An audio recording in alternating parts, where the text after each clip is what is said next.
महापुरुष जी हकीकत पूछिए तो जो सुकून शब्द आया है, सुकून सुकून शब्द होता है महापुरुष जी जो सारे हर तरह से, तन से, मन से और धन से, मनसा वाचा कर्मा, तीनों से जो परे हो जाए उसी को सुकून। जैसे बाबा जी के यहाँ जाते हैं तो हम, ऐसा रामायण में कभी सुना गया है, हम रामायण के समय में थे या नहीं थे नहीं तो कह सकते, लेकिन माता जी के चरणों के पास थे। 15 दिन चले गए, पता ही नहीं लगा कब चला गया। कारण ये था कि उस वक्त हम लोग सुकून में थे। जैसे सुकून होता है ना, उसको कोई फिक्र नहीं, बेइज्जत आदमी को इज्जत की चिंता नहीं, बहुत दरिद्र है तो उसको पैसे की चिंता नहीं है, अस्वस्थ आदमी है, बिल्कुल खराब है, वो बिल्कुल हार ही गया, माने हारना महापुरुष। जब हार जाता आदमी स्थिर हो जाता। तो कहते हैं इस निराकार दातार को आप अपना संपूर्ण सौंप दीजिए और उसकी रजा में रहिए, तब तो सुकून है। लेकिन देने के बाद यदि अपनी इच्छा जाहिर करेंगे तो सुकून नाम की चीज खत्म हो जाएगी। जैसे कोई बात है, कोई चीज किसी की हम लेते हैं, वो कहता भाई लीजिए, काम कीजिए और चले जाइए। वैसे बाबा जी के हम लोग गुरु के पास गए तो कहते हैं खूब खाइए, कोई बात नहीं है, लाइन में रहिए, कोई बने। वहां सुकून इसलिए है कि वहां फिक्र नाम की चीज नहीं रहती है। तो कहते हैं जो फिक्रों से दूर होता है, जिसको फिक्र नहीं होता है, वो फकीर होता है। भाई जो दूसरों से ही मांग कर खाता है, उसके लिए क्या चिंता है? मांगेंगे खाएंगे, मांगेंगे खाएंगे, कौन कमाने की चिंता है? थोड़ी देर के लिए कहें कि जो पशु हैं, छोटे छोटे जो पशु हैं, कौन सी चिंता उनको? तिलक चढ़ा कि नहीं चढ़ा, बारात आ गई कि नहीं आएगी, महंगाई बढ़ गई कि घट गई, उसे क्या लेना देना महापुरुष। तो जो 5 प्रण जो बने हैं, अगर 5 प्रणों को सही मायने में हम मान के रखें कि शरीर मालिक ही है, वो जैसा चाहे वैसा करे और उसी राजा में रहें, तब तो सुकून है। और यदि अपनी राजा हम चला देंगे, बस वही दुख है। कहते हैं संतोषम परम सुखम, संतोष ही सुख का कारण है, सुख मिलेगा। और जो व्यक्ति सुख की तलाश में चलता है, उसकी जिंदगी में दुख ही दुख मिलता है। और जो सुख को हटा देता है, केवल दुख का व्यापार करता है, तो उसके लिए न तो सुख है न तो दुख है, वो सम है, माने एक बराबर है महापुरुष, एक बराबर। और सम ये निराकार दाता है। इसे अगर सीखा जाए तो इससे यही हमको सिखाएगा कि जैसे हम हैं वैसे आप। यहाँ शांति है, और शांति का दूसरा नाम सुकून है। शांत माने स्थिर होना महापुरुष। हम समाज में भी स्थिर नहीं हो पाते, कोई बात है वहाँ जानी है, तब तक के बीच में समस्या खड़ी है। अब यह है कि भाई इधर जाओ कि उधर जाओ, और 5 जो चौथा प्रण हमारा है महापुरुष, उसको अगर नहीं संभालेंगे तो दोनों ओर से चले जाए।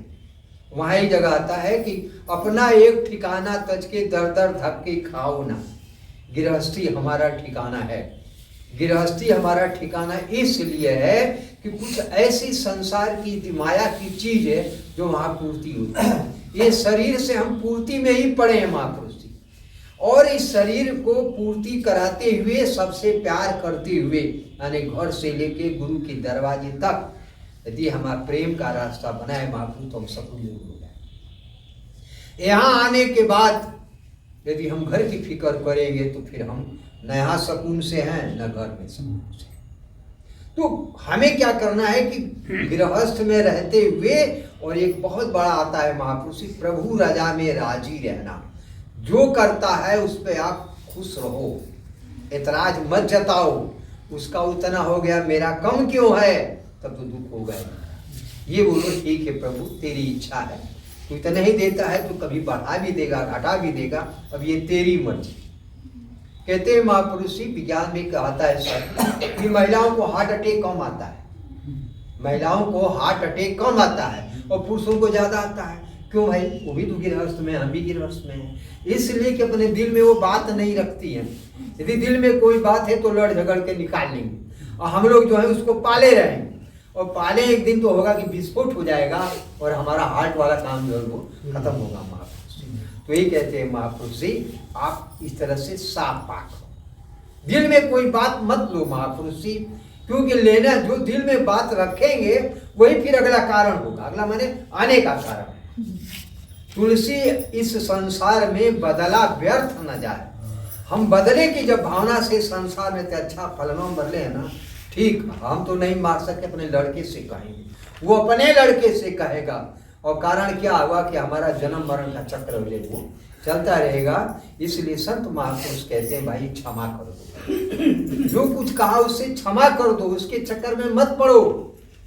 तो जब किसी के चक्कर में नहीं पड़ेंगे महापुरुष, फिर हम सुकून से, अरे तो बड़े सुकून से, भैया कोई बात ना भैया, बड़ा सुकून से, आपकी कृपा से बड़े आनंद में है, सुकून।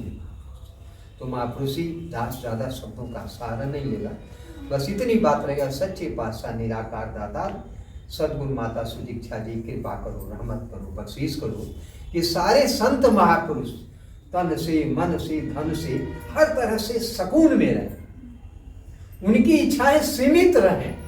और सीमित का वजन बाबा जी ने सीधे कहा, लोग नहीं मानते, महापुरुष बाबा ने सीधे कहा है, आप सादा काम करिए। सादा काम जो नाजायज खर्च करते हैं ना, फलनवा के देख के, उसी को फलनवा के देख कर आप खर्च करते हैं ना, बस वही परेशानी का कारण होता है कि लोग क्या कहेंगे, लोग क्या कहेंगे। अरे मर गए नंगे फेंक दिए गए तो लोग क्या कहेंगे, हम क्या सुनने आ रहे हैं। तो संत जो होता है, देखिए जो भी संत है उसके सुख का कारण यही होता है कि वो अपने ढंग से चलता है, समाज की बोझ के लेकर के वो नहीं चलता है। और जो व्यक्ति समाज को बोझ कर लेकर चलता है, बोझ लेता है, महापुरुष दुखी हो गए।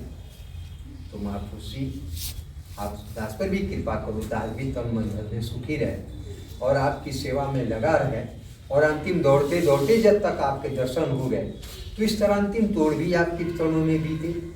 यही मेरी इच्छा है। साथ संगत जी प्यार से